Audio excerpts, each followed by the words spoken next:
Today is day 30. You know what's interesting about today being day 30? It's like day 30, 30, right? And so what happens is that I'm always trying to show you guys some cool place that I see on my way home from work or something cool like that. And here is a nice rock. I'm sitting on a rock, and not that rock, because the rock I'm sitting on is kind of like right here. So this is a rock I'm sitting on here. Got my sweet bicycle here, and I'm pretty much gonna get going soon.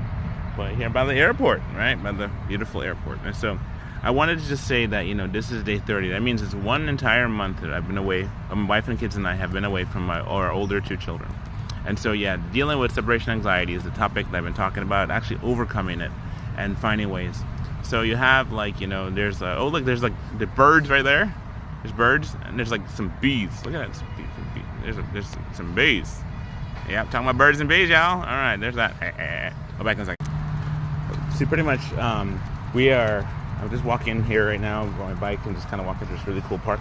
The thoughts that I was thinking about it was like regarding, like, today I found out several more people from my job, like, you know, they quit, and that's kind of really tough because, you know, when you work a job, again, you have the people that you love and the people that you care about, and the people that you're friends with, acquainted with. I got to make a whole new set of people, you know, start fresh, and that's work, that's energy, you know. I was just listening to this thing about, like, how when we were talking to the kids yesterday, and we were sending them pictures and stuff, and I was watching Into the Spider-Verse, and I was working on some sculptures, and I was just thinking about my kids, and then I was listening to this guy today, and he was talking about how, you know, when you work like how we do, like, you know, as artists and stuff, there's an aspect where you can do a full-time job, and the full-time job kind of works to pay the bill. Well, try to pay the bill, whereas, you know, we did full-time work. Like, I remember when I was doing DoorDash, it was a time where, you know, the DoorDash would interfere with my ability to make art. And so, incidentally, what that means is that I'd actually have to, you know, I know that I was, had the anxiety of trying to, you know, pay the bills and do that, as well as the anxiety of having to, you know, find work and clients and stuff, you know?